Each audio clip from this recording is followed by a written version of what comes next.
김종현의 스포츠.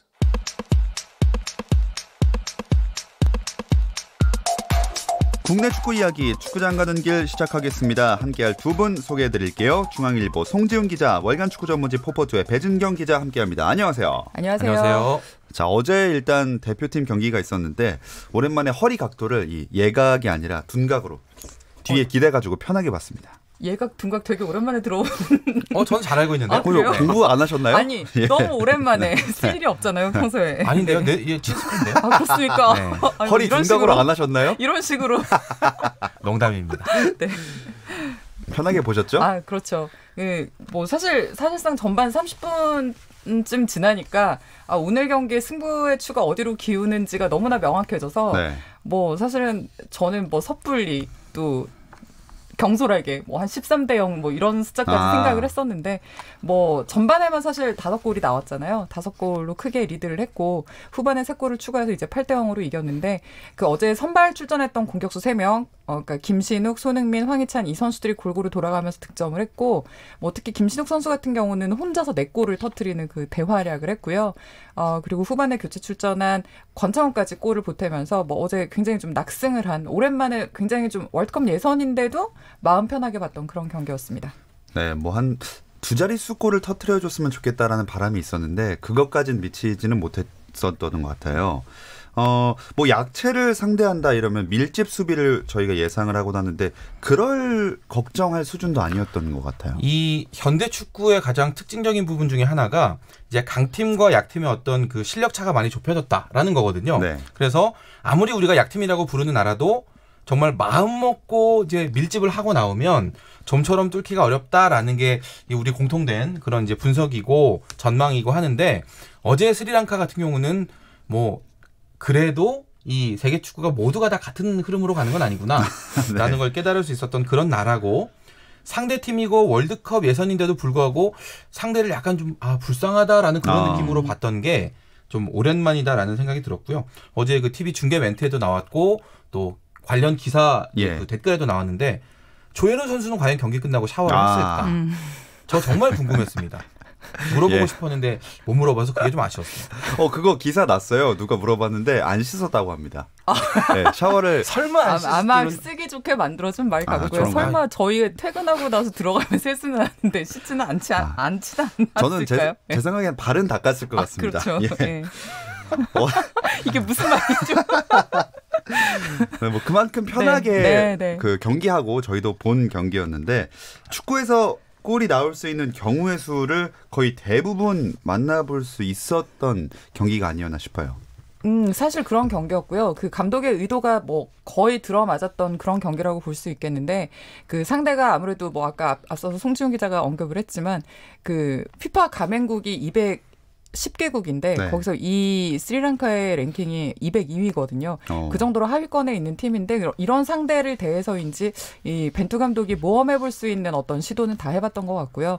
벤투에서 처음으로 이제 선발 출전한 김신욱 선수의 그 피지컬적인 장점을 굉장히 좀 잘 살려서 경기를 하는 그런 이제 조합을 어제 만들었어요. 뭐 빠른 침투가 가능한 선수들, 그 다음에 그 좌우 측면으로 패스를 자유롭게 열어주고 또 침투를 해줄 수 있는 그런 이선의 자원들을 포진을 시켰고요. 뭐 김신욱 선수 같은 경우만 해도 발과 머리로 골고루 활용을 하면서 이제 4골을 뽑아냈고 특히 어제 좀 주목할 만했던 건 뭐 남태희의 침투 패스도 괜찮았지만 이강인 선수의 그 왼발킥이 굉장히 정교한데 이 선수가 어제 사실 굉장히 어린 나이임에도 불구하고 팀에서 프리킥과 코너킥을 거의 도맡아서 찼거든요. 근데 그런 세트피스로 나온 그 황희찬의 골까지. 그러니까 어제는 사실 우리가 축구를 하면서 볼 수 있는 또 기대할 수 있는 다양한 득점 장면들이 굉장히 골고루 또 여러 선수를 통해서 나오는 그런 모습들을 보면서 벤투 감독이 모처럼 굉장히 좀 흡족해하는 그런 공격 작업이 아니었나라는 생각이 듭니다. 네. 이 경기 시작하기 전에 두 분은 스리랑카전을 어떤 점을 좀 중점을 두고 지켜보셨었나요? 일단 그 남태희 선수가 이제 11개월 만에 대표팀에 돌아왔잖아요. 대표팀에 있을 기간에는 뭐 벤투호의 황태자다 이렇게 평가로 받을 정도로 정말 많이 뛰어주고 좋은 모습을 보여줬는데 오랜만에 들어온 대표팀에서 과연 어떤 모습을 보여줄까가 저는 개인적으로 상당히 궁금했었고 그리고 뭐 일단 상대팀에 대한 부담이 워낙 적은 경기였기 때문에 이 벤투호 경쟁력을 평가한다 뭐 이런 차원보다는 전체적으로 우리 선수들 좀 몸 가벼운가? 네. 뭐 분위기는 어떤지 이런 거를 좀 이제 좀 가볍게 터치하고 가는 그런 경기였던 것 같습니다. 벤투 감독은 그러면 경기 후에 어떤 평가들을 내놨죠? 기본적으로는 이제 승점을 쌓는 게 굉장히 중요한 기간이니까요. 승점 3점을 딴 거에 대한 만족감을 일단 표를 했고, 그다음에 이 8골에 대한 의미를 이렇게 이제 감독은 얘기를 했어요. 그러니까 우리 선수들이 진지하게 경기에 임한 결과다. 그러니까 말 그대로 상대가 약체라고 해서 우리가 가볍게 뭐 좀 허투루 뛰거나 뭐 아니면 막판에 흐트러지거나 이런 모습을 보이지 않고 끝까지 잘 집중을 해서 우리가 넣을 수 있는 상황에서는 계속해서 몰아치는 어떤 모습들을 보이면서 이 약체라고 해도 상대에 상관없이 우리가 우리 경기를 보여주고자 했던 그런 부분들을 계속해서 보여준 거에 그 좀 호평을 했고요. 네. 그리고 김신욱이 갖고 있는 그 신체적인 강점, 사실 우리가 그동안 여러 차례 얘기를 했지만 네. 김신욱은 벤투에 좀 맞지 않는 어떤 스타일을 가진 선수다라고 했지만 결국엔 아시아 무대에서 신체적인 강점을 살릴 수 있는 선수를 활용을 할 때는 확실하게 어떤 그 마무리에 방점을 찍어줄 수 있는 전술을 또 하나를 준비를 했다는 점에서 좀 감독의 설명이 이루어졌고요. 다른 거 하나는 이제 좀 그 손흥민 선수의 퇴장 상황에 그 경고 상황에 대해서 좀 납득할 수 없다라는 얘기를 했는데 사실 이제 그 주장환장을 채워주고 나오는 상황에서 뭐 주심은 가까운 곳을 통해서 빨리 나가라라는 어떤 그 안내를 했는데 규정이 이제 바뀌었잖아요. 네. 근데 이제 뭐 손흥민 선수가 그렇게 나온 거에 대해서 뭐 경고를 주고 또 그 부분에 있어서 이제 벤투 감독은 좀 아쉬워하는 그런 뭐 어떤 목소리를 냈었습니다. 저는 뭐 개인적으로 이게 말이 안 된다고 생각하는 게 예. 정말 기다리고 계셨군요. 네. 아니 뭐 스리랑카가 정말 쫓아오는 입장이거나 예. 뭐 흐름이 뭐 싹 뒤집힐 수가 있다거나 이런 상황이라면 뭐 주심이 그렇게 빡빡하게 진행을 하는 것도 문제가 없다고 보는데 어떤 의미로 도대체 그 손흥민 선수가 시간을 끈다고 본 건지 예, 저는 그 부분에 좀 이게 우리나라에서 최고의 스타고 골을 많이 넣고 팬들의 박수를 받으면서 들어가는 어떻게 보면 벤투 감독도 좀 그 상황을 배려를 해준 걸 수 있는데 그 상황에 대해서 굳이 경고를 준다. 굳이 뭐 준다면 규정상으로는 문제가 없을 수도 있지만 네. 좀 인간미가 없는 거죠, 뭐. 네, 전 그런 느낌 많이 들었습니다. 하긴 뭐 한 점 차 승부라거나 그러면 몰라도 네. 사실상 경기 결과가 거의 정해진 상황에서 조금 아쉬운 부분이 있지 않았나. 선수 본인도 뭐 약간 아쉬움을 표하긴 했었습니다. 근데 사실 그동안 대표팀의 주축으로 뛰었던 김영권 선수랑 또 황인범 선수가 제외됐잖아요. 왜 제외했는지 벤투 감독이 그 이유를 밝혔나요? 네, 뭐 밝혔는데요. 사실 그 엔트리 자체는 이제 23명을 제출을 하게 돼 있는데 우리가 이번에 소집한 선수들이 25명이에요. 그래서 2명은 아예 이제 관중석에서 봐야 되는 상황이긴 했는데 벤투 감독은 이제 북한전까지 좀 염두를 두고 어쨌든 우리가 그 23명 안에서 어제 기준으로 가장 좋은 컨디션과 상대를 고려를 했을 때 가장 먹힐 만한 어떤 조합을 가지고 나갔을 때 굳이 어제는 뛰지 않아도 되었을 것 같다라고 생각하는 두 선수, 그러니까 그 중에서 이제 그간 주전으로 뛰었던 뭐 김영건과 황인범을 이제 좀 쉬게 했던 차원이었고요. 그 말미에 벤투 감독이 덧붙였던 굉장히 좀 중요한 키워드가 있는데 북한전에서 다음 경기에서는 오늘 멤버에서 상당히 많은 선수들이 바뀔 것이다라는 언지를 줬거든요. 네. 그걸 비추어 볼 때 어제 뛰지 않았던 김영건과 황인범은 아마 북한전에 뛰게 되지 않을까라는 생각을 해봅니다. 자, 어쨌든 대승을 거두면서 가볍게 평양으로 떠나볼 수가 있게 됐는데 이 스리랑카는 우리보다 먼저 북한을 상대했었나요? 북한이랑 했었고요. 예. 0대1로 그때 졌거든요. 우리나라에게 이제 8골 차로 졌잖아요. 0대8로. 우리가 축구 팬들이 좋아하는 이 중국식 계산법으로 따르자면 우리가 북한보다 축구를 8배 잘한다. 이렇게 과학적으로 분석할 수 있는 뭐 이거는 웃자고한 얘기고요. 엄청난 과학입니다. 네. 북한도 스리랑카도 일단 수비부터 튼튼하게 하는 그런 전술을 가동을 하는 나라들이기 때문에 우리나라처럼 어떤 팀을 만나면 잠그고 또 어떤 팀을 만나면 과감하게 공격하고 이게 잘 안 됩니다. 네.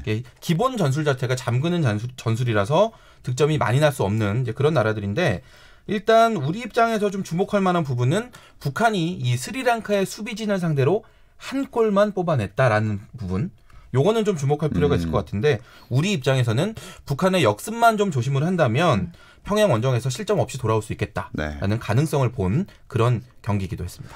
네, 일단 멤버는 그 벤투 감독이 직접 많이 바뀐다고 했으니까 나오는 걸 지켜봐야 할 것 같고 북한이 잠그는 전술을 쓴다고 하셨는데 이게 경기장 안에서뿐만이 아니라 지금 경기장 밖도 잠그는 전술을 쓰고 있습니다. 뭐 응원단 파견, 현장 생중계, 기자단 방북 이게 다 무산되는 분위기라면서요?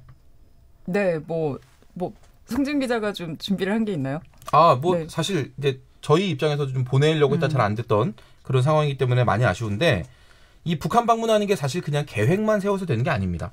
그 북한 입국 비자는 아무한테나 나오는 게 아니기 때문에 네.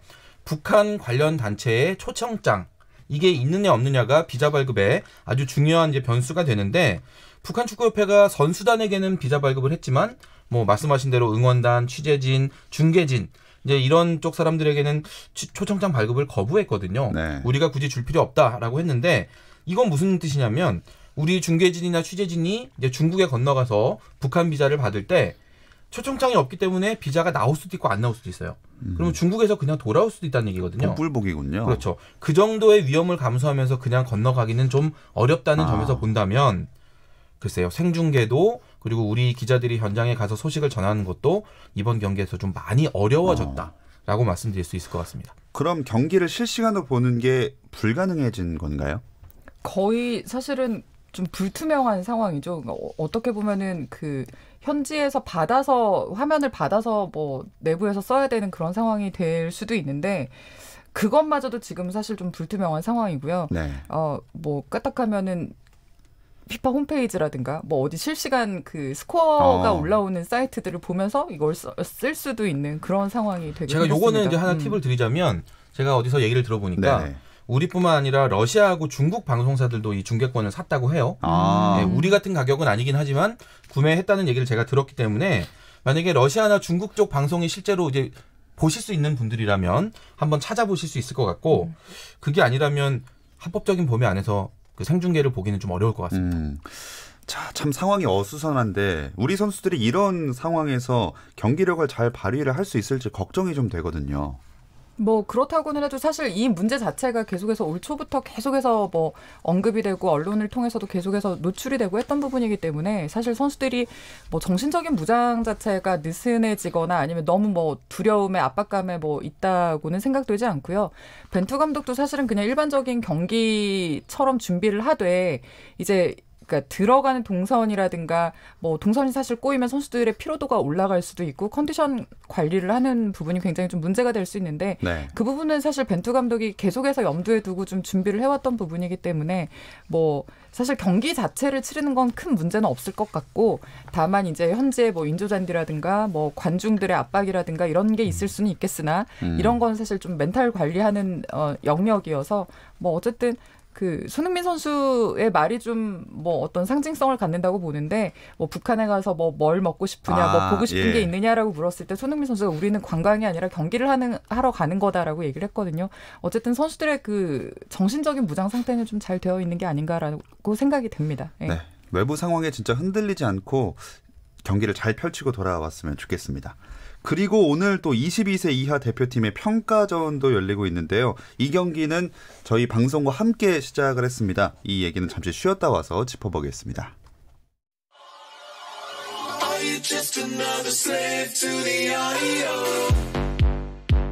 국내 유일 스포츠 매거진 라디오 김종현의 스포츠. 자, 축구장 가는 길 김학범 감독이 이끄는 22세 이하 축구대표팀 평가전을 짚어보기 전에 일단 카타르 월드컵 아시아 지역 2차 예선 다른 경기들이 어떤 결과를 냈는지도 짧게 알아보겠습니다. 일단 여기저기서 꿀잔치였습니다. 이 B조에서 호주가 네팔에 5대0으로 이겼고요. F조 일본은 몽골에 6대0 승, 그리고 A조 중국이 괌에 7대0으로 이겼습니다. C조의 이란은 캄보디아 상대로 14대0으로 이겼는데 이 경기는 여성 관중을 허용한 첫 경기였기 때문에 경기 자체의 의미도 있었고 스코어도 상당히 크게 났고요. 박항서의 나라, 우리 베트남은 말레이시아와 경기를 했는데 꽝하이 선수 결승골이 나오면서 1대0으로 이겼거든요. 점수가 아니라 승리가 필요한 그런 경기였는데 원하는 승점 3점을 박항서가 가져갔습니다. 와, 공교롭게도 진 팀은 다 한 골도 내지 못했고 방금 제가 말씀해 주신 걸 계산해봤는데 총 41골이 나왔습니다. 축구 경기가 맞나 싶을 정도로. 예. 암산. 그 암산이 막. 네. 아니요, 저 펜을 갖고 있거든요. 내가 다 적어놨습니다. 네. 암산은 아니고요. 확실히 전력차가 나다 보니까 골이 엄청나게 나왔네요. 사실 뭐 예선에서는 이런 정도의 그 스코어 차가 많이 나오고요. 이게 좀 정상인 것 같아요. 이렇게 좀 확실한 공격수들이 있고 수비가 단단한 팀은 뭐 체격과 또 전력 전술에서 좀 차이가 나는 팀을 상대로 좀 많은 골을 터뜨리는 게 일반적인 흐름인 것 같고요.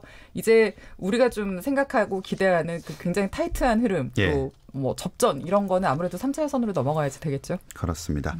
그리고 다시 이제 오늘 경기로 돌아오겠습니다. 22세 이하 대표팀이 우즈베키스탄을 상대로 평가전을 치르고 있는데 우즈베키스탄이 아시아축구연맹 23세 이하 챔피언십에서 같은 조에 편성된 나라 아닌가요? 우즈베키스탄이 이 중앙아시아의 간판 나라고 경쟁력이 꽤 있는 팀이기 때문에 사실 김학범호가 평가전을 먼저 잡아놨는데 공교롭게도 이제 조추첨에서 같은 조에 묶이는 바람에 모양새가 살짝 이상하게 됐습니다. 원래 이런 경우에 평가전을 아예 취소하는 경우도 많거든요. 그런데 두 나라가 다 그냥 하자라고 합의가 됐기 때문에 경기를 하는 거고, 내년 1월에 이제 최종 예선에서 만날 이제 두 나라인데 3개월 전에 이렇게 서로 좀 맛을 볼 수 있는 그런 기회가 생기게 됐습니다. 네, 일단은 지금 전반 한 14분가량 지나고 있는데 0대 0인 상황이고요. 이 경기에서 양 팀 다 도대체 뭐 다 보여줘야 하는지 아니면 숨겨야 하는지 고민이 엄청나게 많았을 것 같아요. 사실은 이거는 좀 괜찮은 팀을 상대로 우리의 어떤 그 경쟁력을 확인해 볼 수 있는 그 모의고사 차원이었기 때문에 사실은 좀 제대로 된 실험을 해보고 싶었을 텐데 다 드러냈다가는 내년 3개월 뒤에 이제 좀 곤란한 상황이 될 수도 있기 때문에 뭐 사실 오늘 뭐 이따가 좀 소개를 드릴 수 있을 것 같은데 오늘 감독이 뭐 아주 의미 있는 포메이션을 가지고 나온 건 아니고 아마 이게 연막인 것 같아요. 3백을 들고 나왔는데 아무튼 이런 식으로 포메이션에도 약간의 어떤 그 변칙을 주고 또 이번에 감독이 소집을 했을 때 소집한 26명의 선수들을 2경기 동안 모두 다 투입을 시키겠다는 의지를 보였거든요. 그러니까 다양한 선수들의 조합과 선수들 개개인에 대한 좀 검증이 이루어질 것 같고요. 뭐 어쨌든 그 감독 입장에서는 우리 팀의 경쟁력을 확인하는 것도 중요하지만 최종 엔트리를 선발을 하는 과정이기 때문에 각 포지션마다 이 선수가 어떤 경쟁력을 보여주는지 이 포지션마다 가장 좋은 선수들을 좀 선별해내는 그런 기간도 될 것 같습니다. 그러면 아까 말씀하신 것 중에 이제 3백을 들고 나왔다 하셨는데 선발 라인업을 어떻게 짰는지 한번 설명을 해 주실까요? 오늘 지금 들고 나온 포메이션은 3-4-3 포메이션인 것 같고요. 원래 사실 김학범 감독은 포백을 좀 선호하는 그런 감독입니다. 근데 이제 3백을 들고 나와서 정태욱과 장민규 그리고 김재호를 이 수비 라인에 세웠고요. 미드필드에는 이제 맹성우 선수와 김동현 선수 가운데 두고 좌우 그 풀백으로 그러니까 윙백으로 오갈 수 있는 선수로 지금 강윤성 선수와 윤종규 선수가 포진을 했고요. 최전방에는 우리 20세 월드컵을 통해서 좀 스타덤에 오른 선수죠. 오세훈 선수를 선발로 두고 좌우 그 윙포워드로 엄원상과 한정 선수를 뒀습니다. 그리고 지금 골키퍼에는 송범근 선수 굉장히 익숙한 우리 전북 현대 주전 골키퍼인데요. 이 선수가 지금 골문을 지키고 있고 그 관심을 모았던 독일 그 프라이부르크의 정우영 선수는 지금 벤치에서 대기 중입니다. 뭐 연막 작전인 것 같다라고 말씀을 하셨지만 그렇다고 뭐 아무렇게나 들고 나오진 않았을 거 아니에요. 이 포메이션에서 김학범 감독이 노리고 있는 건 뭘까요?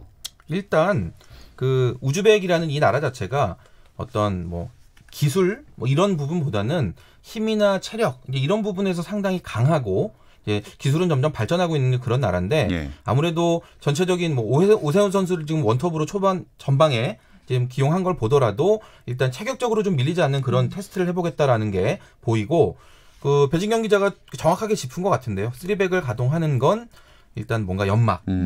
우리 거를 최대한 감추고 상대방에 대해서 많이 볼 건 보겠다라는 그런 김학범 감독의 의도가 숨어 있는 것 같습니다. 사실 제가 경기 16분 이제 7분 지나고 있는데 경기가 어떻게 진행되고 있나요라고 여쭤보고 싶지만 저희 방송과 함께 시작하기 때문에 좀 말씀을 해주실 수 있을까요? 글쎄 지금까지의 흐름으로 봤을 때는 어쨌든 그 김학범 감독이 가장 좀 중시하는 부분 중에 하나가 수비에서의 안정감과 조직력을 키우는 부분이거든요.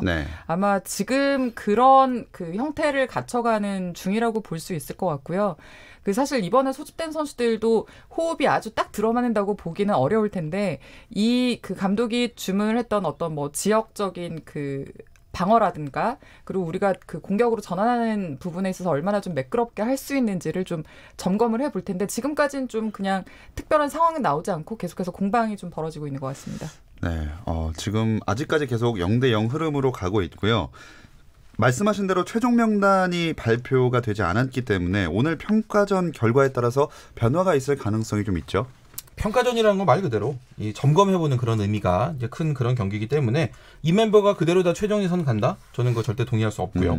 김학범 감독 입장에서는 이미 뭐 주전으로 지금 확정된 이 친구는 꼭 데려간다라는 그런 친구들보다 오늘 경기를 통해서 뭔가 경계선에 있는 선수들 있잖아요. 네네. 뽑을까 말까를 고민 중인 그런 선수들에 대해서 좀 더 집중을 할 것 같고 그리고 그 김학범 감독도 살짝 이제 그 의도를 내비치긴 했는데 뭐 백승호라든지 이강인이라든지 이런 선수들도 뽑을 수 있다면 최대한 다 뽑겠다라는 이제 그런 의지가 있기 때문에 만약에 그런 선수들이 나중에 참여할 수가 있게 된다면 뭐 선수 구성은 많이 달라질 수도 있겠죠.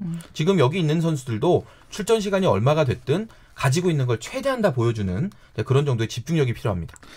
자, 과연 어떻게 경기가 전개될지 이게 또 KBS에서 중계를 하고 있기 때문에 라디오 들으시다가 TV도 볼 시간이 되시면 함께 봐주셨으면 좋겠습니다. 네. 자, 왜 웃으시죠? 아니 왠지는 모르겠지만 짠한 거. 이런 애사심은 꼭 필요하다고 생각되고요. 네, 우리 청취자 여러분들 다 요 방송 들으신 다음에는 바로 다 축구 보시는 걸로. 예, 감사합니다. 뭔가 보면서 듣고 있지 않을까라는 생각이 들어서. 그렇죠. 네. 네, 저는 방송용 애사심이었고요. 자, 이 경기를 통해서 우즈베키스탄을 얼마나 분석해 볼 수 있을까요? 사실 우즈베키스탄도 저희랑 비슷하다고 생각을 해요. 그러니까 어차피 김학범 감독이 생각하는 것처럼 우즈베키스탄 감독도 모든 걸 보여줄 수는 없다라고 생각을 하고 적절히 이제 그 선수를 좀 실험하고 검증하는 과정일 텐데 그럼에도 불구하고 분명히 여기서 번뜩이는 선수가 분명히 있을 거거든요. 사실 김학범 감독이 그런 얘기를 했어요. 지금 번뜩하는 선수가 나왔죠. 선수 번뜩했죠. 네. 그렇죠. 네. 이런 선수를 우리가 조심해야 된다는 얘기입니다. 네, 실점했습니다. 네. 한국이 실점했는데 저희가 웃고 있었가지고. 평가전이니까요. 네, 자수르백 야크시바예프라는 선수가 득점에 성공을 하면서 1대0으로 뒤지게 됐습니다. 사실 저렇게 순간적으로 침투하는 선수들에 대해서 우리 수비가 얼마나 민첩하고 기민하게 대응을 할 수 있느냐. 수비수 개인뿐만이 아니라 조직적으로 또 얼마나 이렇게 잘 압박을 할 수 있느냐가 굉장히 좀 중요할 텐데 어떤 작은 실수라든가 이런 것도 좀 주의를 해야 될 것 같고요. 사실 이런 장면들을 감독이 경계를 하면서 어떤 선수를 요주의 대상으로 봐야 하는가를 잘 분석을 하겠다라고 이제 경기 전에 얘기를 했거든요. 근데 바로 딱 이런 실점 장면이 나왔네요. 이 야크시에프 선수를 우리가 좀 눈여겨봐야 되겠다는 생각도 드네요. 개인 돌파에 이은 실점이었기 때문에 앞으로 남은 시간 동안에도 조심을 해야 될 것 같습니다. 자, 시간이 굉장히 빨리 지나고 있어서 이제 K리그 얘기도 좀 해볼게요. K리그 팀들은 파이널 라운드 앞두고 숨고르기에 들어가 있겠네요. 네, 1위부터 6위가 경쟁하는 그룹 A는 지금 울산, 전북, 서울, 대구, 포항 그리고 강원까지로 이제 문이 닫혔습니다. 그룹 B는 7위 상주부터 수원, 성남, 경남, 인천을 거쳐서 최하위 제주까지 6팀인데 오늘 16일에 이제 미디어데이 일정이 잡혀 있거든요. 한 시즌 농사를 다 마치고 이제 수확을 남겨놓고 있는 그 축구 농부들의 마음. 그날 확인하실 수 있습니다. 좋습니다. 그 상위 그룹, 하위 그룹 관전 포인트가 어떻게 되는지 짧게만 짚어주실까요? 상위 그룹인 파이널 A에서는 아무래도 우승 다툼이 가장 좀 중요하게 보일 텐데 울산과 전북이 승점 1점 차로 지금 계속해서 싸우는 중이고요. 3위 서울이나 대구 그리고 5위 포항까지도 사실은 지금 3위를 두고서 다툴 수 있는 상황이 됐기 때문에 굉장히 좀 치열하게 앞으로 남은 5경기가 벌어질 것 같습니다. 그리고 하위 그룹에서는 사실 그 하위권에 지금 현재 상태로는 경인제로 끝났는데 이 순서가 바뀔지 아니면 그대로 유지가 될지 제주가 진짜로 강등이 될지 이게 지금 좀 관심사가 되고 있죠. 경남, 인천, 제주의 세 팀의 싸움 하위 그룹에서 눈여겨보면 될 것 같습니다. 자, 그럼 축구 이야기는 여기까지 나누겠습니다. 월간 축구 전무지 포포투의 배진경 기자, 중앙일보 송지훈 기자 고맙습니다. 감사합니다. 자, 농구 경기를 다시 결과 짚어드리겠습니다. 경기 종료됐는데요. KCC가 LG에 81대 59로 대승을 챙겨갑니다. 주말에는 9시 20분부터 함께 하실 수 있고요. 저는 월요일 8시 30분에 다시 뵙겠습니다. 김종현의 스포츠.